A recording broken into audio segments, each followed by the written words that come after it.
Now, when many people think about retirement, they look forward to the easy days filled with leisurely activities, lots of naps. So the question is, why not retire early if you can? Well, I came across a list of the unspoken truths about early retirement that no one really talks about. Nolan, do you warn your clients about these? Are there still ways you can help them retire early despite these warnings? When I first started thinking about this topic and I was thinking about the ugly truths of retirement, I was thinking, man, there probably can't be that many ugly truths about retirement because isn't this what we all work for? Retirement, the golden years, the time Hmm. that you get to go spend time with the kids, enjoy life, and get to the perfect retirement. And I guess it's, for me personally, it's because, I get to see so many clients that are out there enjoying life. I've got clients that are now coming back, that the weather's getting a little bit warmer.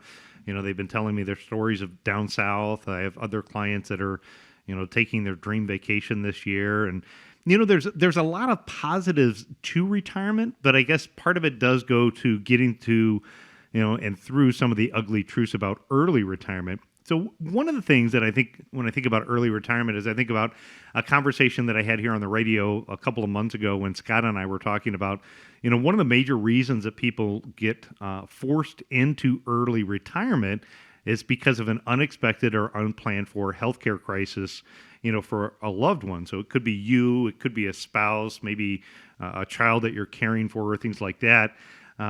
There's steps that you can take now, I really say, to make sure that if we know that that's one of the biggest risks that faces folks being forced into early retirement, have that as part of your plan. Have you talked to your financial advisor of what that looks like in your situation?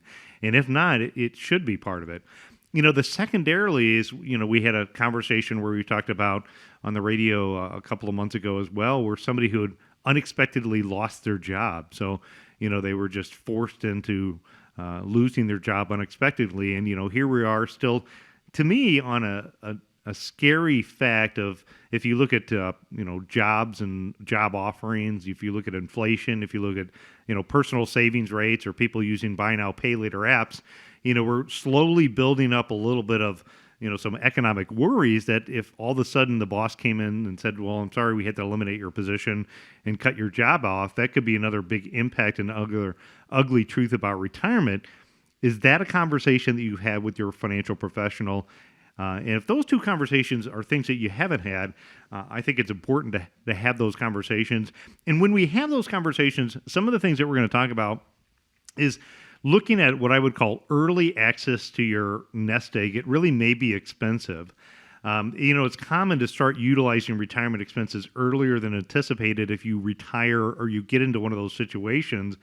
But taking money from a retirement account could result in not only taxes, but it could also result in additional penalties, forcing you to drain your retirement account earlier than planned. So traditionally, when you think about a tax-deferred retirement account like a IRA, a traditional IRA, normally you have to wait until 59 and a half in order to take withdrawals from that account without paying a 10% early withdrawal penalty.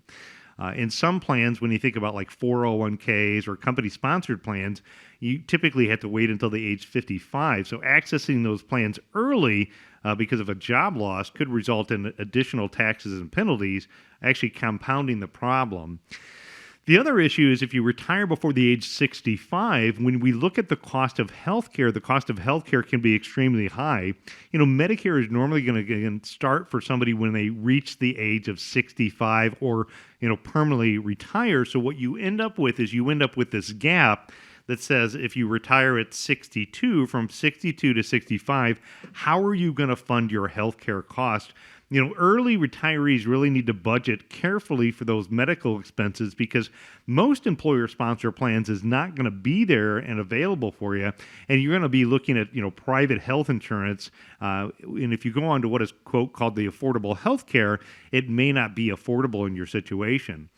If you're within 5 years of retirement and you're thinking that you're going to retire before the age of 65, 5 years before retirement, you need to be talking to our office. You need to be talking to Scott because what you want to do is you want to understand that the affordable health care is an income, not an asset test, meaning that when they're determining how much the cost is for your health insurance and or any credits that you're entitled to, it's going to be based upon countable income.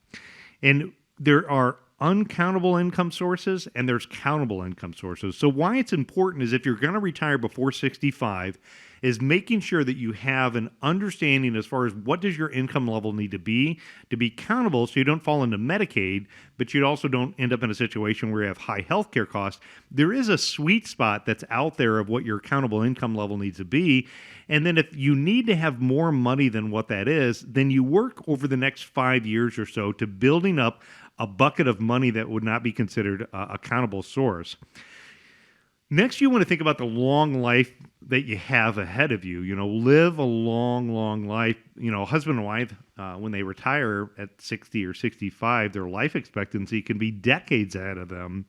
So you're going to want to make sure that your savings can last. That, concern for a retiree is outliving their income. And you may have experienced some positive returns in the economy, the market over the last couple of years. And, the market has been fairly cooperative and been up. And I think over the long term, equities are still a great part of the portfolio for, somebody to have in retirement time as what I call their play check or their fun money account. But when you want to have money to last forever, the way that you help avoid longevity risk is making sure that you're increasing as much reliable income as possible. And how you do that is you make the proper decision on when to draw Social Security. Selecting Social Security right away at retirement time could force you into a lifetime reduction of benefits, could force you into a lifetime reduction of survivor benefits. It could have a really big negative impact. Again, sometimes it's better off to pull from your investment accounts in the early years. Also, when you look at reliable income, you want to look at the amount of dividends and interest that your portfolio generates.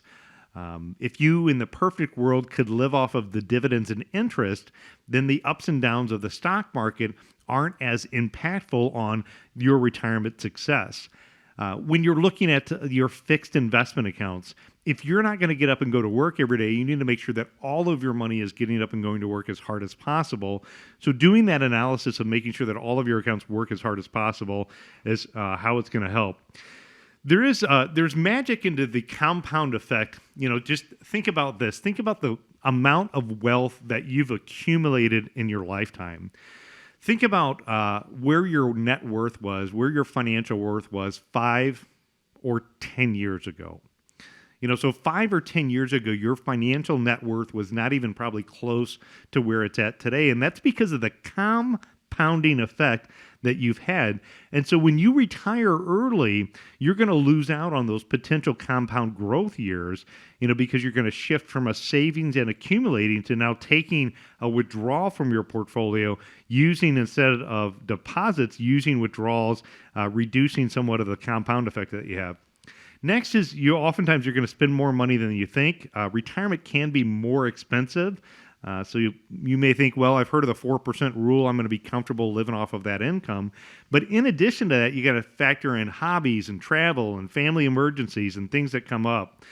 So things do get kind of more expensive overall. So when you think about it, we want to make your retirement like Saturday and a fun day every day, but we can help walk through some of these ugly truths of retirement and, again, help you check them off the list so you have a plan in place. So if some of those things are things that you haven't thought about and you're like, I need to think about those and get those in place, let's talk. Happy to help.